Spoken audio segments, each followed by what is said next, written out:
Test 1. Summarize spoken text. Page 46. 1. Technological nature. You may have heard this term.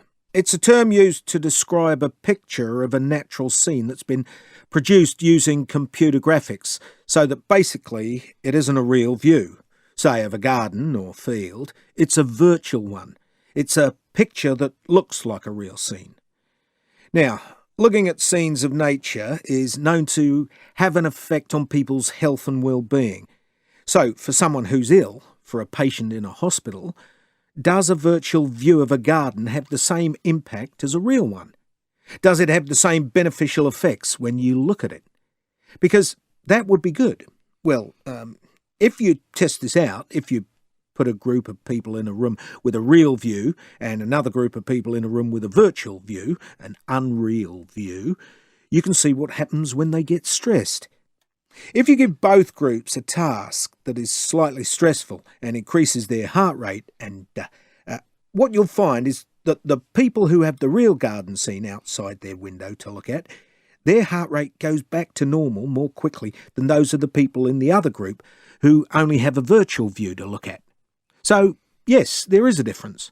People's recovery from stress is faster in the room with a real view.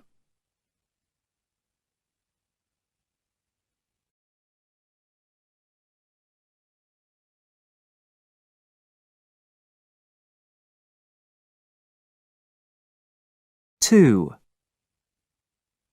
In criminal trials, memory's a basic, a critical feature of proceedings.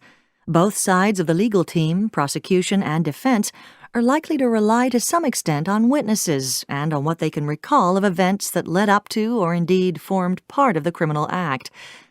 Now, it's been well established in various circles that memory can be unreliable, particularly if new information is introduced in cross-examination that hasn't been presented up until that point. New facts that witnesses were unaware of. A lot of research has been done to test the effects of this, and it can be very problematic. For example, if you show a group of subjects a video of a crime, then you get someone else to read them an account of the same crime, but adding in information, be it ideas or objects that weren't present on the video. What researchers have found is that when the subjects are asked to retell what they saw on the video, they too include a number of things that were never there. In other words, the introduction of new information in a court of law is very likely to skew or distort a witness's memory of the event.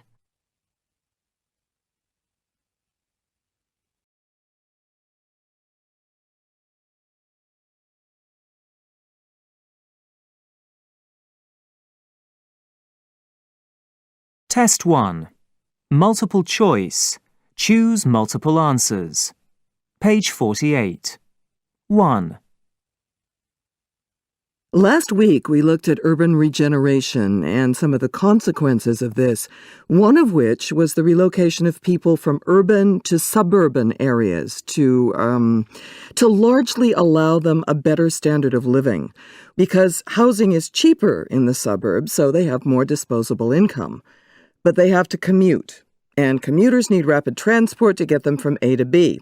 So subway construction is, well, it's booming in some parts of the world. It's clearly being seen as the answer to the type of migration that I've just mentioned.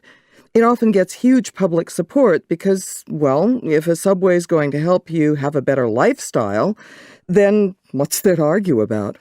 Well, quite a lot, actually. For a start, in order to go ahead with a major project of this kind, you need to be absolutely sure that the ground, and more to the point, what lies beneath the ground, can support underground transport. And to address questions like that, engineers have to be really experienced, really knowledgeable about the local area, water levels, land formation, and so on. And those key issues are what I want to focus on today. Passengers don't think about construction. They trust other, better qualified people to do it for them. And governments have to choose these people very carefully.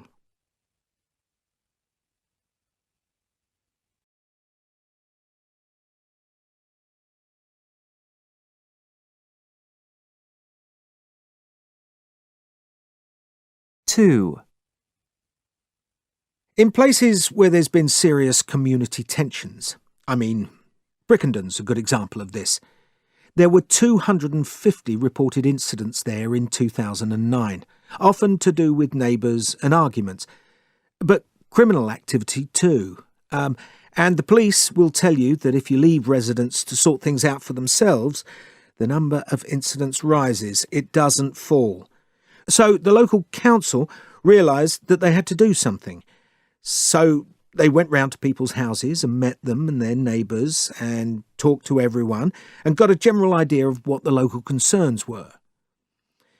If there were extended families involved, they looked at those particular families more closely and all the relatives and got some of the family intervention services to talk to them. And there were some very positive results. You can pick out the hotspots, the main areas for crime. But the hotspots don't tell you what causes the crime in the first place, and so don't address the issues. So this proactive, more direct approach by the council worked well. And this was followed up with other quite practical solutions like cleaning up the area, getting rid of debris in alleyways and just making the place somewhere more agreeable, more livable.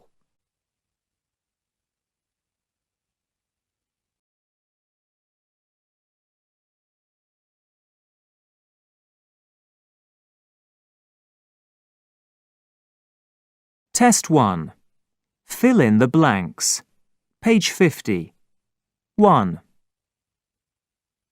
Learning a language in the classroom is never easy, and quite frankly, it's not the way that most people would choose to learn if they had other options. Having said that, there are plenty of reasons for keeping languages on the school curriculum. For one thing, a fair number of students go on to take jobs in business and commerce that require a basic knowledge of a second language. When you talk to young employees in top companies, it seems that they had a career plan from the start. They were motivated to find additional things to put on their CVs, and of course language is one of those added but significant extras.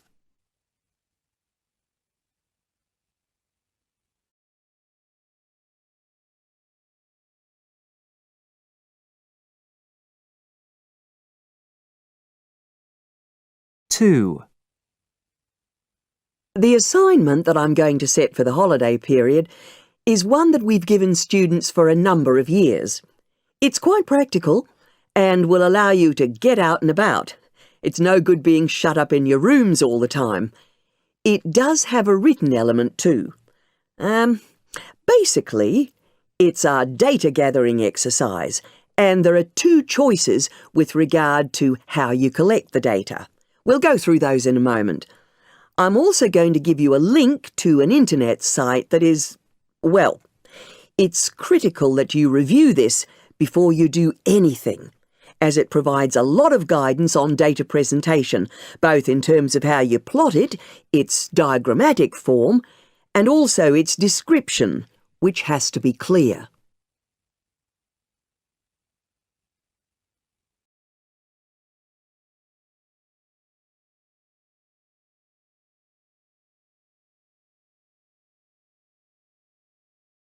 Test-1. Highlight correct summary. Page 52. 1. It's been reported recently that some business schools have decided to make changes to students' grades by increasing them by 10%. This means that a C grade automatically becomes a B and a B grade automatically becomes an A under the new grading system. And the change is retrospective, which means that it applies to all grades that have been achieved since the school's current grading system, which was introduced in 2007, has been in place. Now, there are at least 8 business schools who've changed their grading levels, and they decided to award their graduates higher grades so they would be more attractive in the highly competitive job market. However, changing grades like this has been criticized by the academic and business communities because many people think the grades have been falsely exaggerated and don't reflect the true ability of the student. In fact, many employers realize when a school has made adjustments to students' grades, and so there is no real benefit in doing this.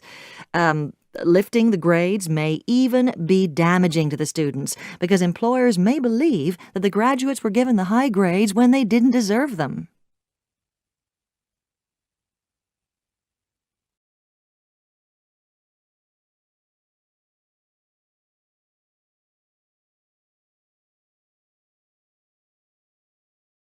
2,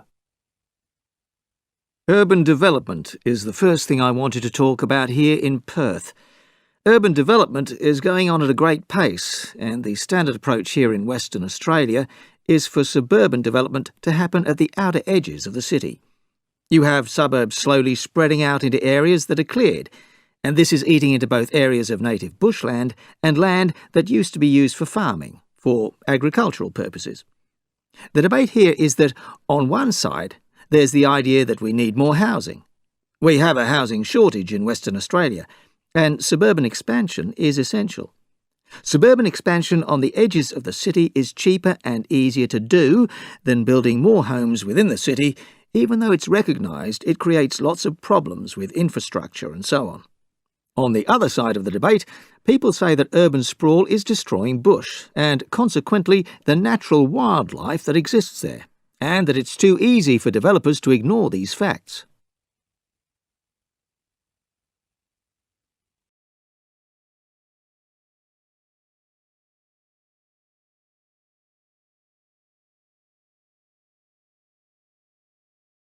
Test 1.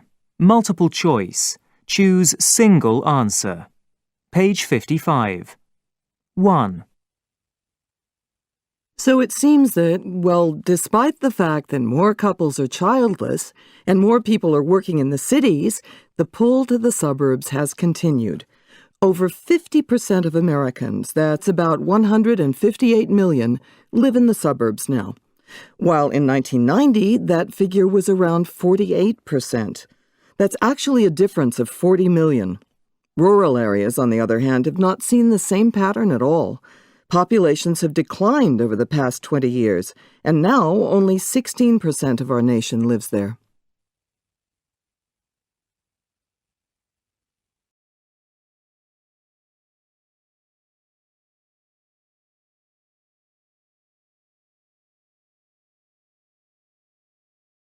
Two, Actually, the word malaria means bad air in Italian, and centuries ago, that's what people thought caused this very infectious disease. And who can blame them, really? Who can blame them for making that false connection? Who'd have thought that a tiny insect like a mosquito could cause so much sickness? Yes. More surprising, perhaps, is the fact that it's taken scientists so much time since then to come up with a cure. Aha. Well, that's what we're going to talk about now, because it does seem that this is now becoming a real possibility.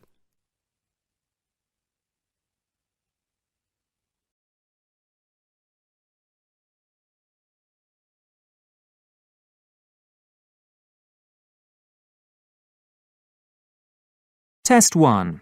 Select missing word. Page 57. 1,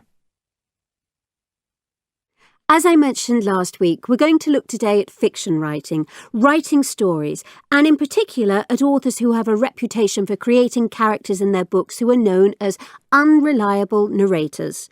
Now, what does that mean exactly? Well, originally in the 19th century, it tended to simply mean that, as a reader, you just couldn't trust what the narrator of a story was telling you. This might have been because they were not giving you important information, or because they themselves, as a character in their own story, lacked some kind of personal insight. In later works of literature, this unreliability was used by authors more deliberately, with the direct intention of making a story more complicated for a reader to understand, perhaps a crime novel or a thriller. Nowadays, there's a lot more humour in unreliable narration, and it's often used to make first-person characters enjoyable to read about. So, what all that tells us as a general starting point is that this type of narration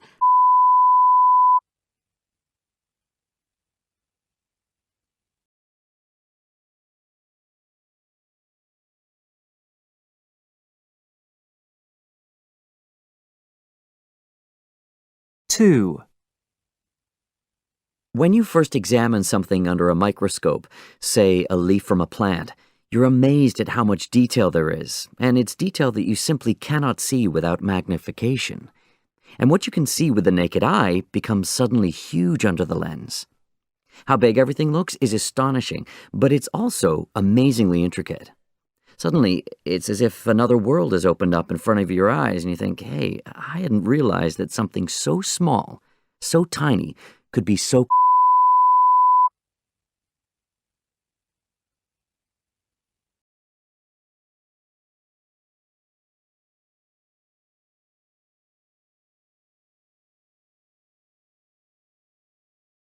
Test 1. Highlight incorrect words. Page 59. 1. It seems we now know more about outer space than we do about the Earth's core. This is because temperatures are so high at the center of the Earth that human beings have not been able to take a close look at it. However, new methods of analysis may soon change all that. The seismic waves created by earthquakes and volcanic eruptions penetrate the Earth's layers at different speeds. It is now hoped that by studying these waves, scientists will be able to make new discoveries and solve some of the mysteries of the internal structure of the Earth.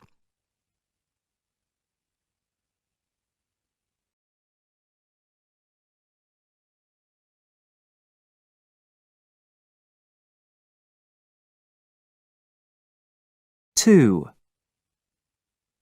Many species of birds cover long distances during their seasonal migration to warmer climates. But how successful are they? And do birds that get lost on their route ever manage to find their way back? Much research has been conducted into how birds navigate, and the results show that age is a significant factor. Young birds usually just carry on if they lose their migratory path and thus fail to reach their destination, whereas older, more experienced birds will generally be able to find their original route and continue successfully on their journey.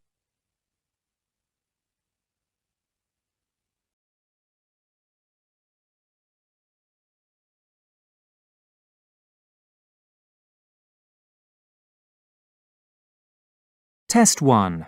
Write from dictation. Page 61. 1. You should draw your graph on a separate page.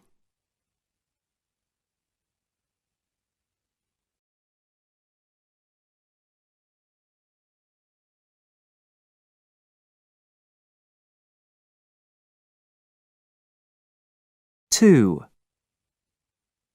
Some young people find city life rather stressful.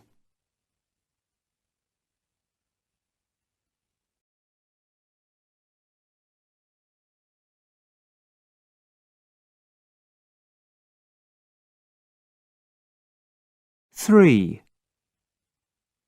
Weather patterns have changed significantly over the past 200 years.